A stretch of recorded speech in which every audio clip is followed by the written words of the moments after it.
El 80% de los municipios en el país no tiene un elemento que es la base del otorgamiento de los permisos, que es el Programa de Desarrollo Urbano Municipal. Es un documento que ostenta hoy en día, o ostentaba ya no para nosotros, un mamotreto técnico de 500 cuartillas, que el 99% no sirven para nada. ¿Y qué es lo que hemos hecho? Hemos simplificado el procedimiento, la metodología. Nos interesan instrumentos pragmáticos, fáciles de entender, porque no todos los presidentes municipales no son ni de maestría en urbanismo, claro, y no tienen por qué tenerlos, pero los programas tienen que ser legibles y fácilmente de entender, con las siguientes premisas básicas: dónde sí y dónde no construir. Primer elemento. Claro. ¿Dónde están los mangles? ¿Dónde están los bosques? ¿Dónde están las selvas? ¿Dónde no debemos de urbanizar como especie, como ser humano, como sociedad? ¿Y dónde sí? ¿De qué forma más inteligente? Entonces, ahorita hace un par de minutos estábamos aquí en esta sala, en un bloque más o menos revisando el arranque de un bloque aproximadamente de 100 programas municipales. Nuestra expectativa es poder concluir el sexenio con aproximadamente 400 programas municipales, de los cuales el Infonavit va a redesarrollar 50, donde más colocación de créditos, Foviste igual, nosotros el resto. ¿Por qué es importantísimo esto? La planeación, en términos generales, puedo decir que tiene poco sex appeal.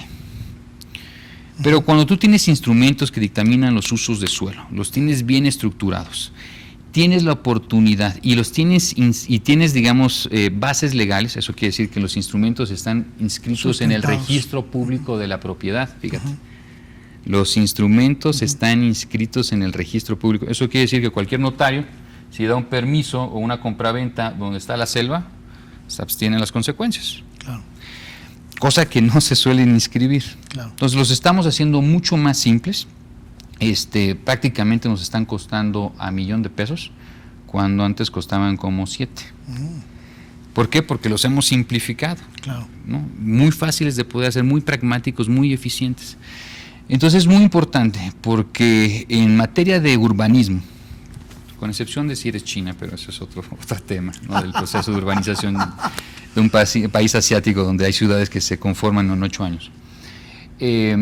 Los procesos de urbanización toman décadas, pero si las bases de dónde urbanizar, dónde hay vivienda, dónde hay comercio, cuáles son los usos de suelo, dónde tiene que haber sistemas de transporte público, fomentar programas metropolitanos, fomentar programas de desarrollo regional, los instrumentos de planeación, los consejos, hemos puesto a más de 80, 90 consejos metropolitanos en marcha. Es un trabajo titánico, pero los frutos de hacerlo se van a ver dentro de 10, 20, 30 años. Un crecimiento más ordenado. Más ordenado. Claro. Pero si no se hace, como lo tenemos así, si el Estado mexicano no asume su responsabilidad, y en otras administraciones puedan sacar otros 500 instrumentos y otros 500 instrumentos, otros 1,000 instrumentos, el costo de no tener un instrumento versus sí tenerlo, y que eso sea la base, por ejemplo, de un elemento muy importante, el predial.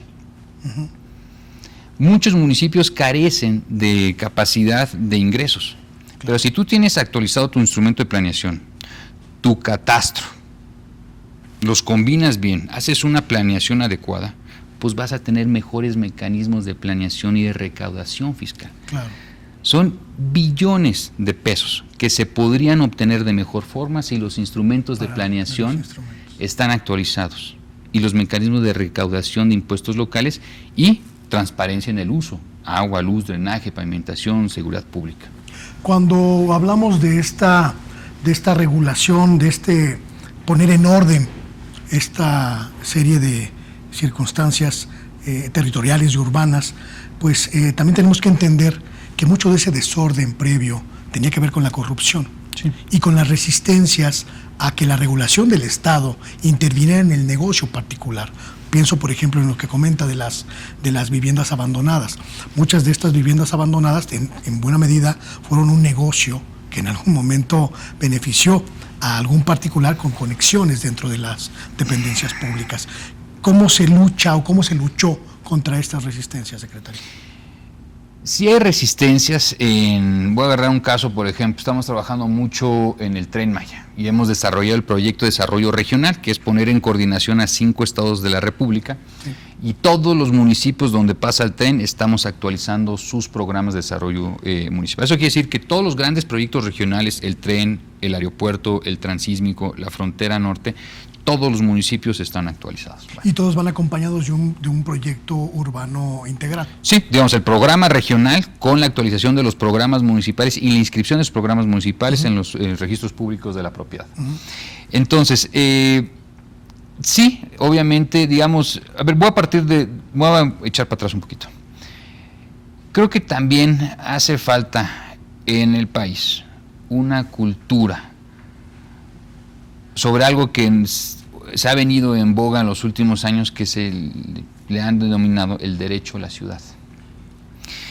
Este entendimiento de que hay un derecho, o debería haber un derecho constitucional en materia de accesibilidad a lo que ofrece la ciudad, los equipamientos, los servicios básicos, etcétera, etcétera. El modo de vida.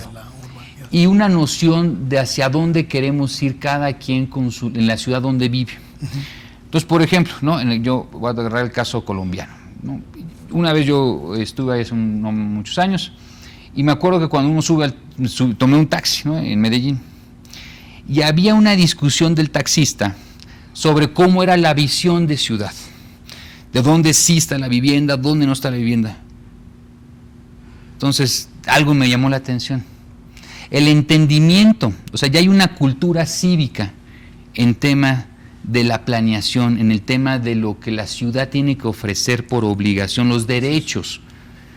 Y esa falta de poder impulsar esto, que deberíamos de tenerlos en los libros de texto de la primaria. Debería haber un articulado en todos los libros de primaria sobre el derecho a la ciudad, sobre el derecho de tus responsabilidades de opinar, pero también de hacer ejercer que la banqueta esté bien, que no esté tomada, que tengas agua, tengas drenaje, que tengas equipamiento cerca de tu vivienda. El respeto al equipamiento urbano. Equipamiento, exactamente, ¿no? El entendimiento del espacio público. Todos estos conceptos que no son muy complejos, ni tienen que ser técnicos, pero es un tema de educación.